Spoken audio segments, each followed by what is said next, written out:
Welcome to On the Journey, stories for leaders and aspiring leaders. This is your host, Leo Rodriguez. I'm very excited about bringing you a little preview of what this podcast is all about. Behind it, there is a very simple idea, and it is to give you an honest, inside view into the experiences of leaders who are in the trenches, that are executing and deploying high levels of leadership today, just like you and me. On the Journey is a platform for them to share and for you to learn how they are traversing that journey.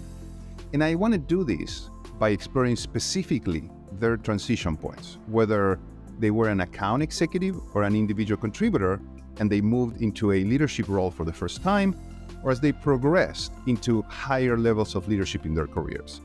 Through honest, no-holds-barred conversation, I will explore their motivations, their preparation, their mindset, who their mentors were, frameworks, mistakes, thoughts, and advice, so you can put them into action on your own journey. If you're a leader or an aspiring leader, you'll have a first row seat to my guest experience, almost like if you can join me and together we can pick the brains. So are you ready? Let's go. Welcome to On the Journey. Enjoy. Welcome to Season 1, Episode 6 of On the Journey, Stories for Leaders and Aspiring Leaders. This is Leo Rodriguez, your host, and you're going to have to forgive me today. I'm descending from a super high. It was a great day today on a couple of counts. The first one is Episode 6 was my goal for the year to launch the podcast, and I set myself a date of July, and I hit it in April. So I'm very excited that I hit episode 6. It doesn't sound like a lot. For me, it is, because I do this in my personal time.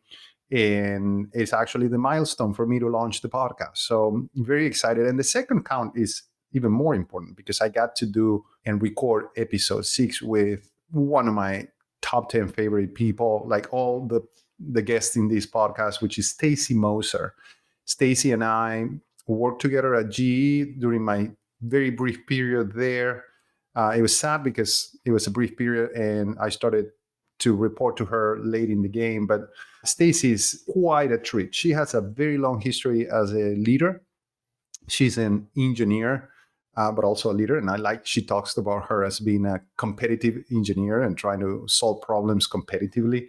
She's currently the Chief Commercial Officer for GE Digital Grid at GE Vernova, but she held leadership roles at Motorola, Texas Instruments, and Tektronix. And it was a great conversation. So a few things of what Stacey shared with me. First is how she transitioned into leadership by a tap on the shoulder and all the challenges that brought with it. She had a very rough first few months of that role. She had a lot of opposition from people that reported to her, and she was quite open and candid about it. She recognized she needed help. And coming from an engineer, you will be very surprised at what was the personal quality that got her through that process. And she also told me what her mentor at that time, the tips that he gave her, the advice that he gave her to help her go through that time and how she ultimately thrived and accomplished her goals. A great story there. Stacey also talks about accidental diminishers, and she expounds on that quite a bit, talking about like the B side of your strengths and how that impacts your team and how aware you need to be about it, and how important it is to focus less on sort of amplify your own skills, but actually amplifying your people's talents, and they are all different. She also is a lean practitioner, and lean is a very important discipline from the Toyota days, sort of continuous improvement. And she explains a little bit and teaches the audience a little bit about what it is and why problem solving frameworks are so important in today's organization. And finally, not the last thing she shares, but the last thing I'm going to share in this intro is that she got to explain in quite a detail how she sets expectations with her teams. Now she's a second line leader, and she works with very, very strong leaders. And she talks about two things that I've asked her to go into detail. The first one is clarity on what is expected. And she tells me how she shares that. What is expected? what's her leadership philosophy, how she communicates that continuously. And the second thing that she talks to, and this is something I fell in love when I worked with her, and now that she repeated to me, is she talks about excellence in role. So what it looks like being excellent in your role, from your values to how you show up to how you execute. There's obviously a metrics component because we are in go-to-market, and that's a very measurable activity, but also excellence in role. So this was a fantastic episode. I hope you enjoyed all of this and much more in this new episode of On the Journey. Enjoy. So welcome, Stacey Moser. It's a real treat to have you on the podcast today. How are you doing? I am doing fantastically. It's so great to be here. I'm excited. Yeah, I'm excited too. We worked together for just a brief period of time, but the reason why I have you here is because I have a great recollection of your experience and the conversations we had when we were working together. And for full disclosure, I reported to you. So we talked a little bit about what this podcast is, and is talking to leaders that are in the trenches today, deploying high levels of leadership and running teams of all sizes and colors. And the way I typically start this, I highlight a personal thing that I picked up in my relationship with my guests. Mm-hmm. And I'll bring you to one of the first meetings that we had together. And the team was like throwing stuff around. We were talking about a gazillion things. We were probably trying to brainstorm around something. And it was just your first days.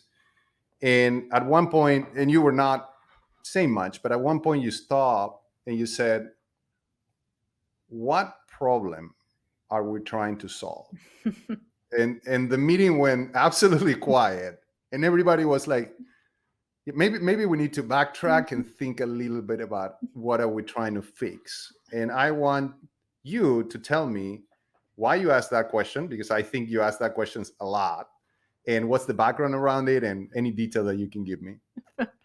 Yeah, it's funny that you remember that. So I think if I recall, I had just started in the role. So I was definitely in the learning and the ramping mode. And just trying to get some of my bearings in terms of, what was the culture of the organization, how's the organization function, the operating cadence, as well as the biggest challenges. But you're right, I do this a lot, and as a leader, I think, in fact, there's Post-its even sitting on my laptop, because it's a constant reminder that as a leader, our job isn't to dominate the meetings and talk, but to really pull out patterns and help the organization move forward. And in this instance, I'm pretty sure what I was hearing was the organization with a whole bunch of different ideas, a whole different paths or potential paths to go pursue to solve some challenges.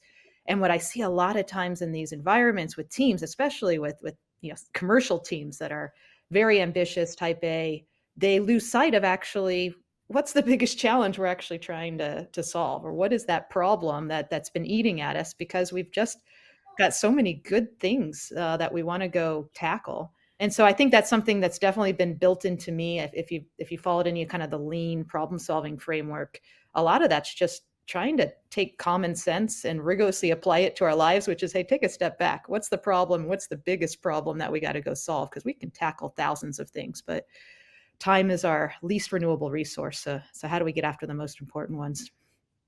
Yeah, and I totally empathize with that, because organizations typically get into these problem solving rabbit holes. And I know you're a very strong lean practitioner, and hopefully we have a chance to talk about that. And I think it's important. It's important because lean, it might be very used where you are right now and some of the organizations you've been, but I think the startup and the venture capital sort of environment is trying to adopt it. But very good lean, and you're a problem solver and a very good at it. So this podcast is about transition points into leadership, and there is a lot of people hopefully in the audience that is looking at their first leadership role, or they are transitioning within their own career. So I want to take you mentally on a journey on your first time as a leader and your transition. When was that? Where was the company?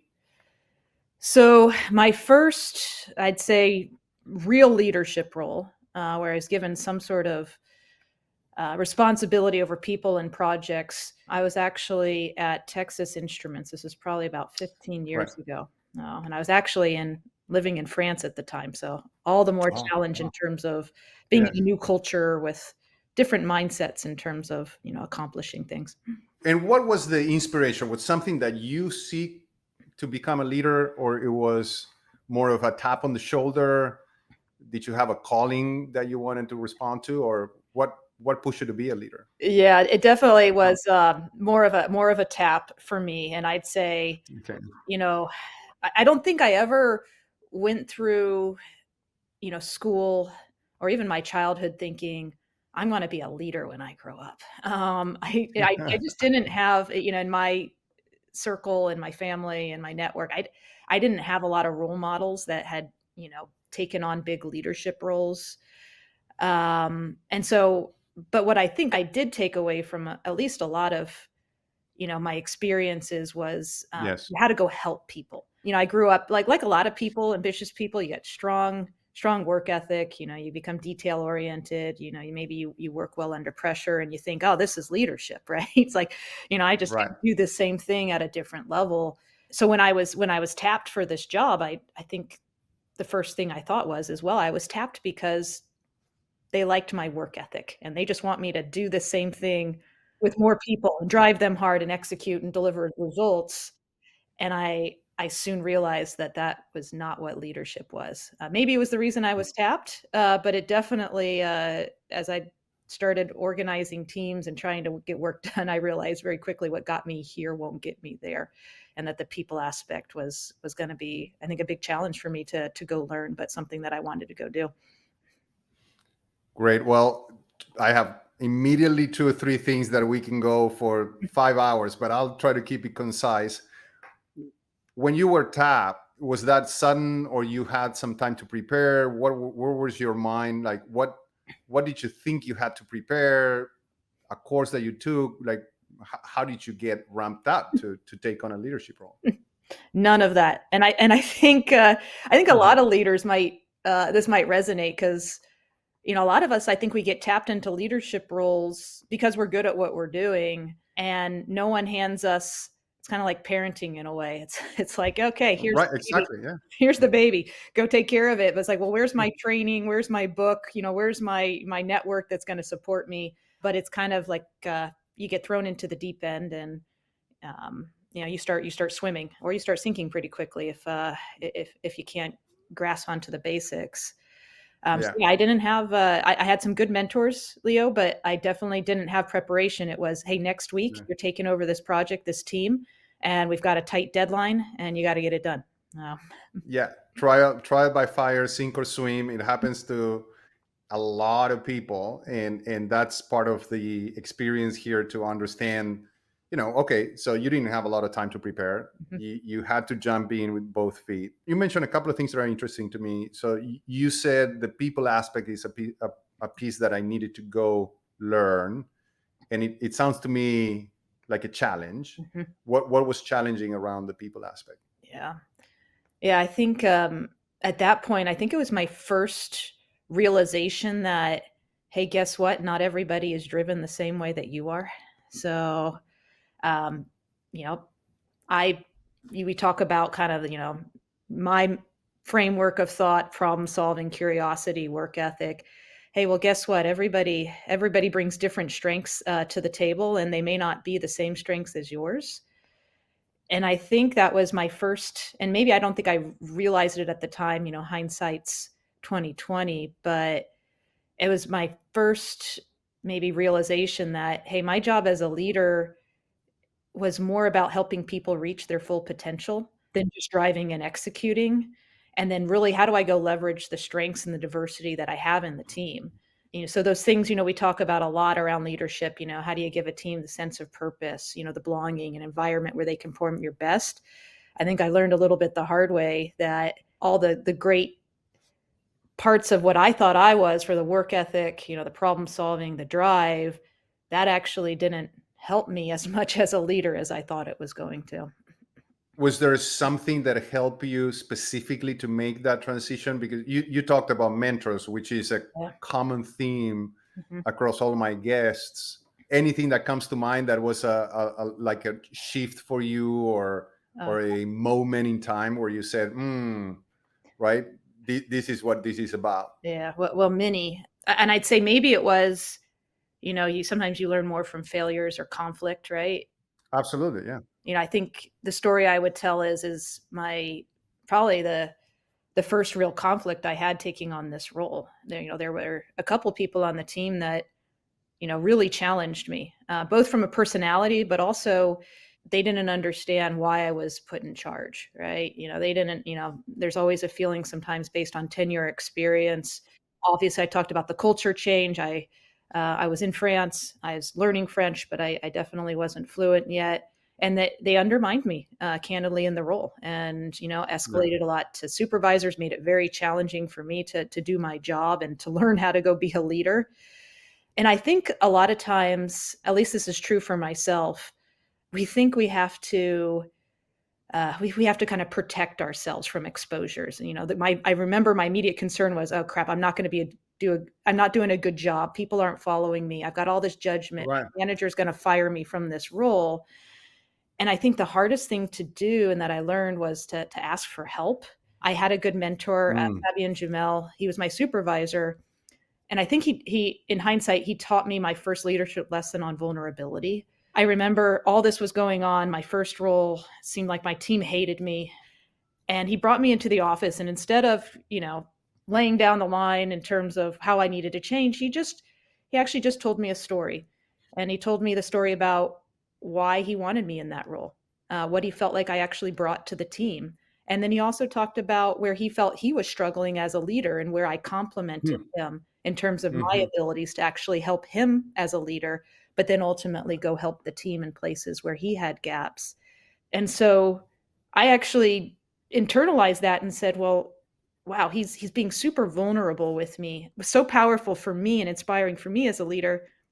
What if I took that out to my team? And instead of telling them what to do and how to do it and when it needs to be done, what if I asked them for help? Like, what if I explained to them the goal of what we were trying to achieve, where I felt I brought my strengths, why I was brought to the team, and then ask them to go co-create how we could go get there together based on what they felt like they could bring to the environment and the team. And lo and behold, I mean, it's obviously a much better approach, got much better results. But it was I think the biggest challenge for me was that vulnerability as a leader, and really bringing that to my team, and also not being scared of even asking my supervisor or others for help, saying, hey, I don't have this figured out yet. That was my first big lesson that I still remember today. A great, so great story, and I empathize with a lot of things, particularly on when you become a leader, you feel that you're given the ball and you need to run a play, or keep the ball is in your hands, and the aspect of asking for help is so critically important. And I think as a sort of society in the workplace, we've evolved quite a bit. It was before, it was a lot harder to be perceived as you don't know what you're doing, so you're asking for help and don't come to me. You got a job to do. That's right. I think as leaders, both sides have become a lot more flexible there, and also the fact of vulnerability. I also have like most of my guests, for whatever reason, have been females, and um, they've highlighted that particular thing, which is the becoming a leader. You're very guarded, and then somebody helps you unlock that vulnerability that is so powerful in today. And also empathize with taking over a team, and getting some challenges. And I think I always say one of my kids like pistachio ice cream. I hate pistachio ice cream. I don't like it at all. And realizing, also accepting that you're not a flavor for everybody. You shouldn't try to be. Like, some people is just going to react the way they're going to react, and you just can't control it.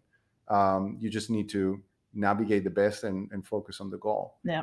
So you got ahead of a question that I had, is just how to establish that credibility with the team, but very interesting. So Yeah. in your job today, you said it at the beginning when we were like warming up, is like you get hit with so many problems. Like no, the minute you step in, Mhm. there are so many things to go after.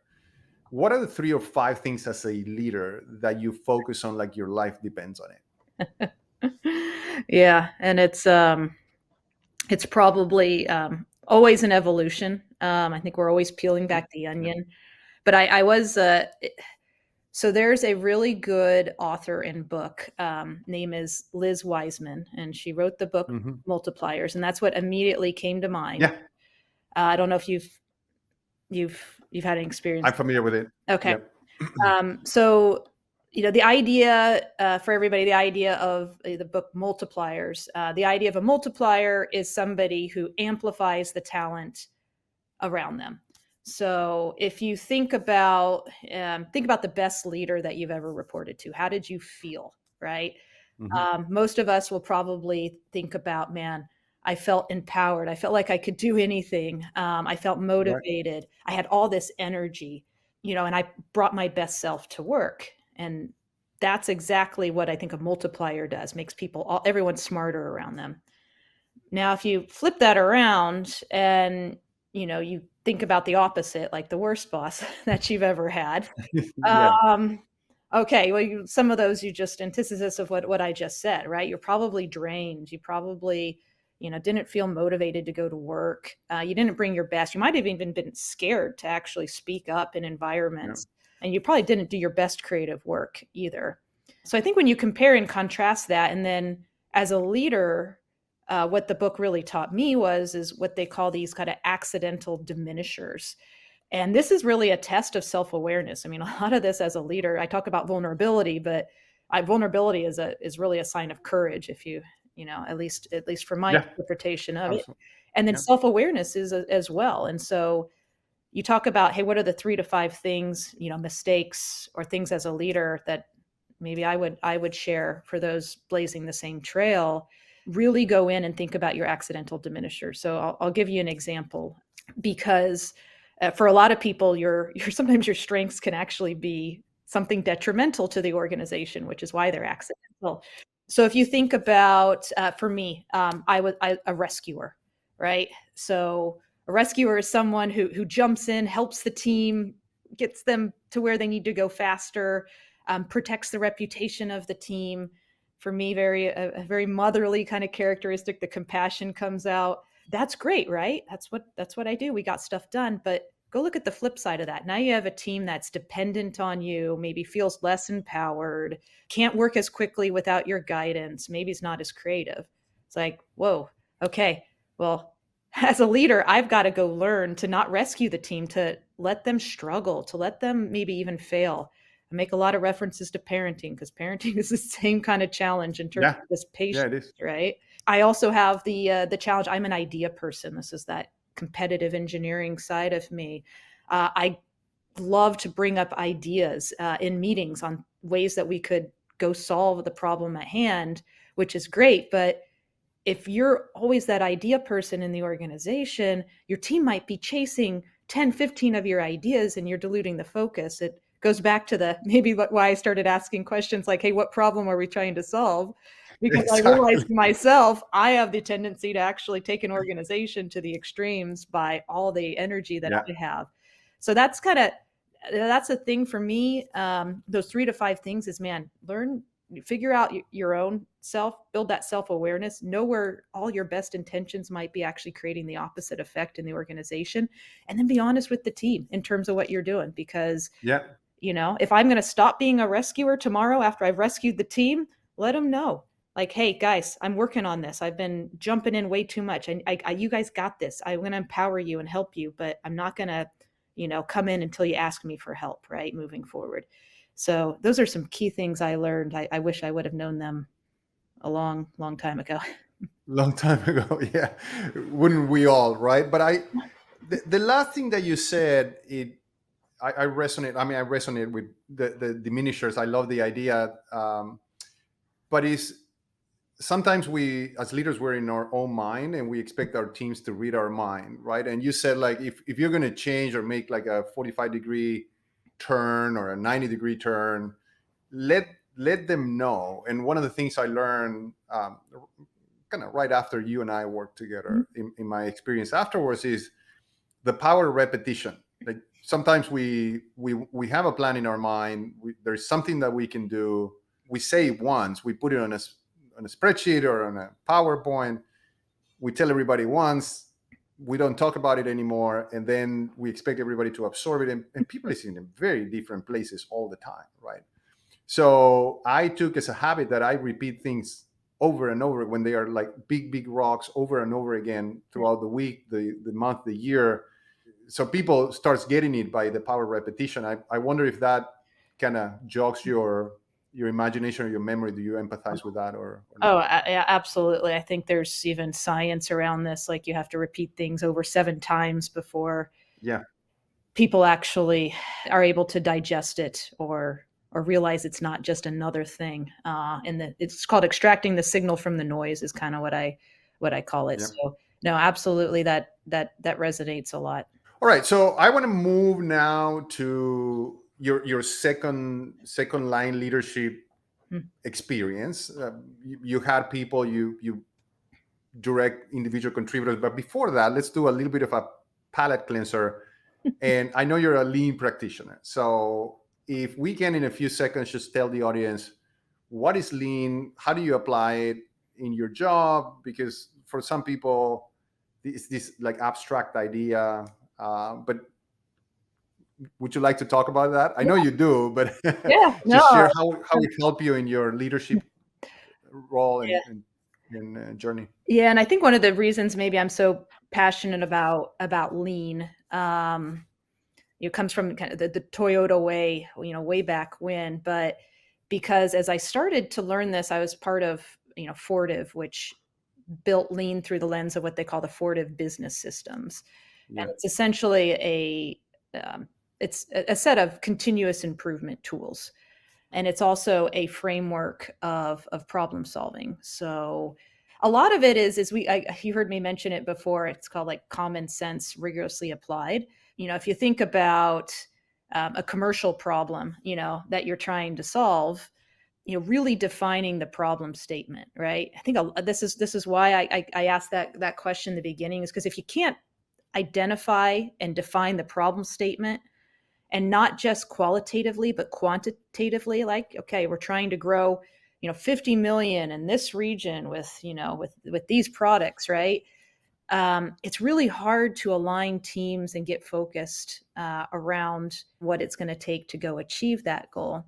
And then the other piece of that is when you are trying to achieve goals, what are the biggest places of impact? So we mentioned before, there could be hundreds of different things that you can do, but how do you go focus on the things that are going to get you to 80, 90% of that goal, or solve 80 to 90% of that problem? So a lot of lean, we call it continuous improvement, but a lot of it's a framework of thought to really drive focus and prioritization and organization and align goals and teams together. And I think that's why I love it so much, is because it's a vocabulary as much as it is right. a mindset that you can use across teams. Because to your point on repetition, holy cow, we have so much noise coming into our lives all the time, All the time. and Yeah. teams can only absorb so much of what you're speaking to them about. And I've always said like 90%, I think, of all problems are typically communication related, because people either Absolutely. misunderstood, or they didn't understand, or they said, well, if they bring it up again, I'll do it. If not, I'm just going to keep doing what I'm doing, because Yeah. Yeah. that change is so hard. So I love lean because it gives a very good mindset and framework to how to go get teams rallied around common problems with a strong focus on prioritization. And it's a vocabulary that any team can learn pretty easily and then start using to communicate across teams. So that communication, that telephone game, Yeah. actually gets a little bit easier. No, fantastic. And I enjoyed, like I didn't have the chance to kind of completely get soaked in, but one of the things and I'm very framework oriented in my job. I like to use frameworks for almost everything. And one of the things I normally struggle when I come into a team is getting people signing up for the use of frameworks. Some frameworks accelerate. Mhm. Some of them are like, oh my God, I gotta use these. I like to be more creative. I'm more the creative type. And we have that tension, right? And I know where you are now and probably in other experiences, there was a process of adopting lean, right? So can you talk to a little bit about your own tools to implement change? What are the things that you do that have been effective for you to implement change? And this is going to be the last one before we land on the other experience of second line leadership. Yeah. Yeah. So I mean, I will say to your point, like there's always the fad of a new methodology, right? And people make tons of money probably off of all, creating a new Of course, methodology, yeah. a new framework. Lean as a framework and model for organizations, it really has to be driven tops down. I think because of it being also a management tool as much as it is as a cultural tool. And lean is definitely the cultural aspect. So definitely encourage people, like if you're trying to build a new framework or methodology, get your key stakeholders aligned to that. There's so many failure Yeah. modes around just trying to build up new methodologies that never really grasp. I used to call like the land of orphan SaaS tools as well, all those great ideas and great Oh tools yeah. never get integrated just because stakeholders weren't aligned, or the problem wasn't big enough to get the organization rallied around. But to your question on change management, right, which I think I love this, because in fact, my team just this week, I put them through 3 hours of a change management course, because we don't teach change management. Sometimes you get some leadership training. Yeah. Yeah. Maybe you get some, like I mentioned, some of this lean training, but there's very few organizations that I've been a part of that have actually said, no, we're going to teach change. And I think in organizations today, there's not one organization I know that's standing still and not changing or not transforming in some way for their org, the market, for their customers, for their growth, and really learning how to go through that change management with your team as a leader is not only so critical, it's a big failure mode for organizations, why they fail or why they don't achieve their goals. Yeah. Yeah. And there's actually a Yeah. really strong, there's a bunch of different methodologies, but a lot of them start with some of the things we talked about, which is really aligning the team around that common goal. Like, what's in it for me? I mean, you mentioned before, oh, we put the big goal out there, and then I don't know why the team didn't accomplish it, right? It's like, I told them Yeah. to go do it. Most Yeah. people Yeah. most people, and me included, everybody, the psychology, how we operate as humans is to resist change. We like homeostasis. It's the reason why if I'm out running and I'm not a good runner, but my body tells me stop running because I really Yeah. liked it when you were resting there on the Yeah. couch, right? Yeah. So using a change management process, taking teams down this journey of what's in it for them, what happens if we don't change, being sure that they're co-creating and co-owning the solution.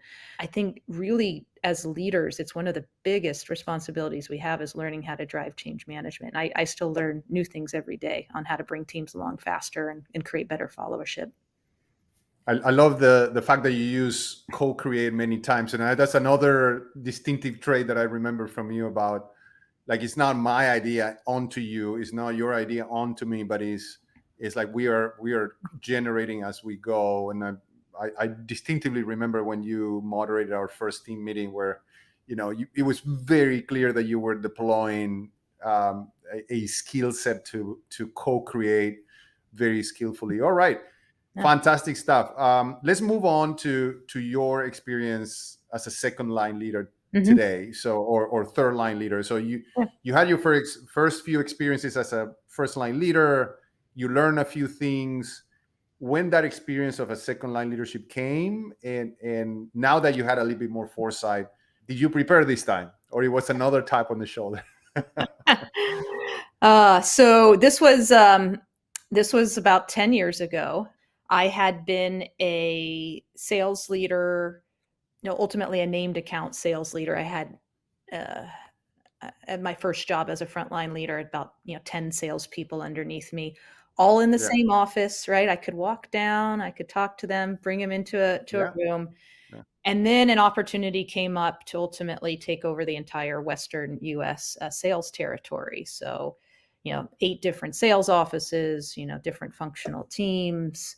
And I had a little bit more time to prepare because there was a more robust interview process. I was getting, guidance from some of my mentors at the time in terms of putting myself in that role, and what would I need to challenge myself, develop myself to be able to get there and learn faster. So I definitely had a bit more time to at least prepare psychologically. Right. The process being like Okay. 30 days from actually shifting from one role to the next. Oh, wow. But Okay. I would say that, I've actually used this when I'm coaching and mentoring others, is and they're going for bigger roles. I typically ask them, well, what do you think you're going to be challenged, the most with? How do you think, this role differs from your other role? You're going to get a new boss. What do you think your boss's priorities now are? And how does that differ from your prior boss's priorities? Because you're going to have to manage up. And then the biggest thing I struggled with early on was span of control, which is why I brought up where my team was going to be located, as I didn't have a team all sitting in one room where if I Right. said the Right. wrong thing, I could be like, oh, very quickly, oh God, I screwed that up communication wise. That's not what we needed to go do. And I had a lot of quick feedback loops, go down the hallway, correct everything. Exactly. Yeah. Yeah. Now I've left the station, and my team's sitting on the train platform going, is she going to stop? And she's way out there. So I had to Yeah. create new feedback loops and new communication channels, because the span of control, I think, is just a huge failure mode when you're leading teams, especially teams that are in different locations, different functions, is definitely one of my biggest challenges stepping up into that role. Excellent. Yeah. And especially as times get more, or teams get more and more remote. I particularly now working with a fully remote team, and Yeah. I think you probably are too, right? So or to a large extent, it's a shift in what type of muscles you need to use to move the team. What was, like, if you could point a difference between managing or leading, I like leading individual contributors versus leading leaders. What was that transition like? What did you find challenging? What did you find easier, maybe?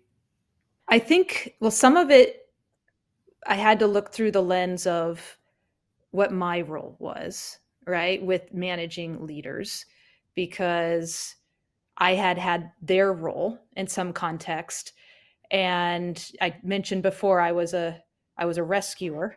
So one of my biggest places in terms of making that shift was making sure that my leaders felt like they had the autonomy, they had the empowerment, and they had my trust in terms of driving their teams. Because some of that was, as I knew a bit about myself. My tendency might be to still the artifacts of my prior role and go right into their teams and start helping them solve problems.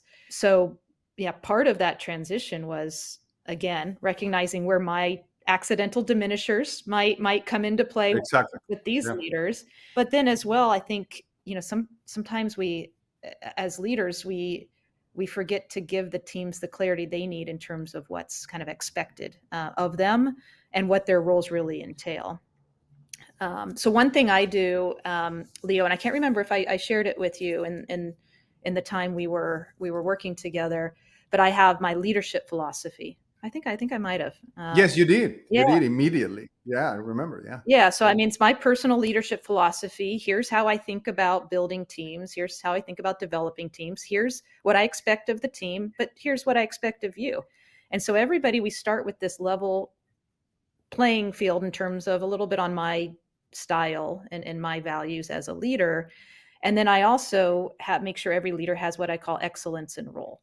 That's not only for them, it's also to level set for me, because if I can't properly describe what success looks like for leaders, imagine how they're going to try and go do it if they're just all the different leaders in the organization are left to create what they think good looks like. So those are just two really critical things I started to adopting when I got to the leader of leader roles, is and some of that, again, helped me pull away from my tendencies to maybe Right. diminish teams as Right. much as it was to help them understand what great looks like for them. So just to summarize the two important things, because I think those are not even gold nuggets. I think they are tungsten nuggets or whatever is like the next thing above gold. It's clarity of what is expected. It's not how to do it. It's not my value, but it's just what is expected of the role of you. Yeah. So my leadership philosophies, they go much deeper into, culture and talent. I want people to think big. I want people to be uncomfortable, right? That's where you have the most growth and learning, is being uncomfortable. When I talk about how that translates to what I expect of people, I expect people to own and be responsible, have that sense of accountability and drive. Yeah. I expect people to come with an attitude of what I kind of call it the art of the possible, right? We spend a lot of time, I talk about this kind of admiring problems versus actually actioning problems. It's like, oh, that's a really tough problem. Yeah, we've been struggling with that for a while. Yeah, here's all the things we tried and didn't work. So I expect people to be coming with more solutions than problems to the table. And yeah, and I expect them to create an environment where people want to come and bring their best selves to work. So these kind of I call them safe, inclusive environments for the team. So I expect that. I expect that of Yeah. everybody. That's what you would see: big drive on accountability, that natural curiosity, right? Yes. That problem solving, and then obviously, creating environments where people can bring their best selves to work.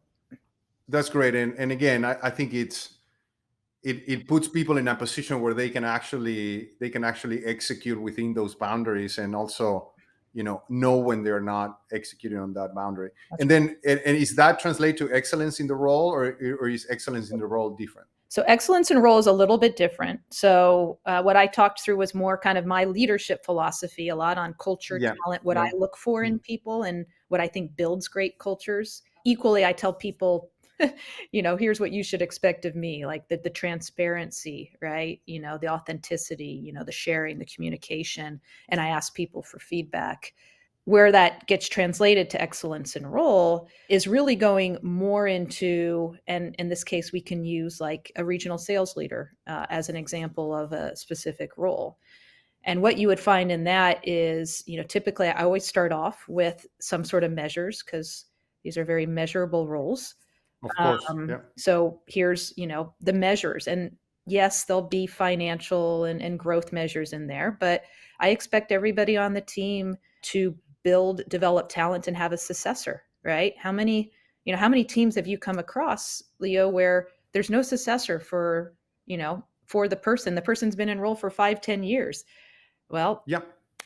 my expectation is that people are building talent. If you're a great leader, you should be able to develop talent and have someone ready to go. You should be thinking about how to obsolete yourself, right? So you can move on and the team can move up. So it goes into specific details across, everything from the expectations on building strategy, building talent, to things like executive presence, to how I expect you to show up internally and externally in the organization. And then I take that excellence in role, and most companies have some sort of performance management system, right? Yeah. And I translate them exactly into, smart measurable goals. So when you go through those checkups on a quarterly basis, you have a document that clearly outlines what's expected with, Absolutely. Yeah. and then you can connect that all the way through your checkpoints. And you can also have a meaningful conversation, which is, hey, I'm noticing some of these leadership behaviors. I'm seeing that through the lens of you don't have a successor in role, right? So you can Yeah. connect all these dots for people, and there's just nothing's lost in translation in the Yeah. process. Stacey, I love those two things. I think probably that's one of the biggest messages for the audience here on how a high level leader like you kind of operates, and I hope everybody can go and start crafting that for them, so they start, because it's not like one thing that is static, it evolves. You said it at the beginning, That's it right. evolves. That's right. So we're seeing the runway, we're about to land, we're about 40 plus minutes in, and I abuse your energy and I really appreciate it. I always try to close with a little bit of a kind of landing question, which is, if you look back in your life, in those formative years as a young person, and you can pick an experience maybe that informed the Stacey of today as a leader, that kind of instills some values or some behaviors. Do you have something that comes in mind? And just take a few seconds to think through if you want.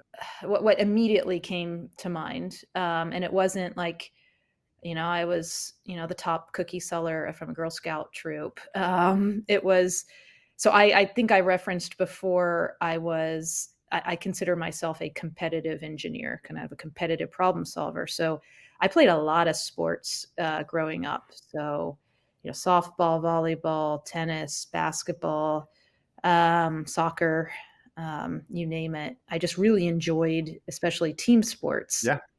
And I remember, and you can't see because I'm sitting down, but I'm not the tallest. I'm like 5'5", but I loved volleyball. And I always wanted to be a spiker. Yeah. And because I like, that impact, I love that feeling. So as much as I tried to improve my vertical, I could not get to the 6-foot people on my team and get that Yeah. position of a striker. And you can imagine, it's like, Yeah. oh, it's like, some those things, it's like, no matter how hard I try, like I'm not gonna, I'm physically limited. And that was really challenging for me, because I think up to that point it Right. was like, I could get over any challenge. And so I actually took a beat, and I was like, okay, so I'm not going to be a striker. I'm not going to block at the front line, but where could I really bring my strengths to this team in a different way and apply myself? And I actually, through a lot of practice, I became a really good server. In fact, I became the best server on the team. And at the time, I probably didn't realize it, because I was just, so driven and wanted the team to be successful. But as I look back, I think about that experience in terms of like really understanding, okay, where are your strengths, right? Where are your limitations? Where can you be a best service to the organization, and really doubling down in those areas? I mean, this is really a team sport, whether you're in sales, commercial, product, engineering, Yeah. services, whatever it is, everything is a team sport. And you probably have a collection of 10 to 12 people that are the most critical for your team to be successful. And I go back to that volleyball experience, and I say, well, everyone can't be a spiker, everyone can't be a blocker, because you need people to defend, you need people to serve, you need Yes. people that can lay up the ball and set the ball in a perfect way. And so I think about that a lot now in new ways as a leader, which is, okay, here's someone who closes incredibly well, right? Deals. Here's somebody who can do business development and really understand customer value. And then how do you position people out there, these great athletes you have, so that the whole team can be successful, but also bring that awareness to them? Because, for me, it took me a while. I wasn't going to be a spiker. It's like, but Stacey, you could be an Right. amazing server. You could be the best Yeah. server.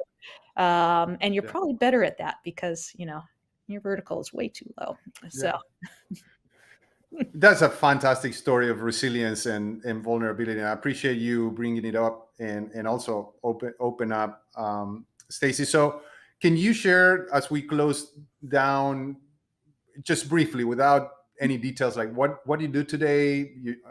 I typically introduce my guests yeah, in an off voice at the beginning, but what do you do today? Are you where people can find you? Where yeah. are you most responsive through, etc.? Yeah, no, absolutely. So I am currently the chief commercial officer of our GE Grid software business. So this is part of Yes. GE Vernova. And essentially what we do is we develop and deploy software that keeps the lights on every day. So it's a mission and purpose-driven focus. And what I love is, with the energy transition happening, this Yes. focus on renewable energy. So bringing more of that onto the grid so we can hit our net zero goals. So very exciting place to be, very rewarding and purpose-driven work. And yeah, we have our hashtag change the world, and I feel that every day. Yeah.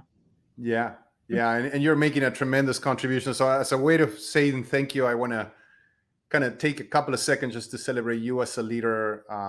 It made a tremendous impact, even if we worked for a few months together. To me, I know the people I stayed in touch, they have probably the highest opinions about a leader that I've heard in my trajectory, and what you've shared today is going to be of enormous value to maybe the 10 people that listen to my podcast, or the 20. But I know that through this medium and having you here, we've already made a contribution. So I thank you very, very much, and it's been a treat for me personally. Well, I love what you're doing, Leo, because I mean, I think we stand on the shoulder of giants, right? So everything that I'm Yeah. sharing with you, I've learned from someone else. And I love that Yes. you're finding ways to scale the reach and the power of some of the, hopefully, what is good wisdom that can be used outside of here. Thank you so much. I really appreciate it. Awesome. Thanks, Leo. Hey, thanks for listening. If you like this or any other episode of On the Journey podcast, please subscribe, like, or comment in your favorite podcast platform. This episode of On the Journey's idea, writing, recording, and production was created by me, Leo Rodriguez, and it was edited by Martes Multimedia, owned by Ricardo Urdaneta. You can find Martes Multimedia or Ricardo Urdaneta through Upwork.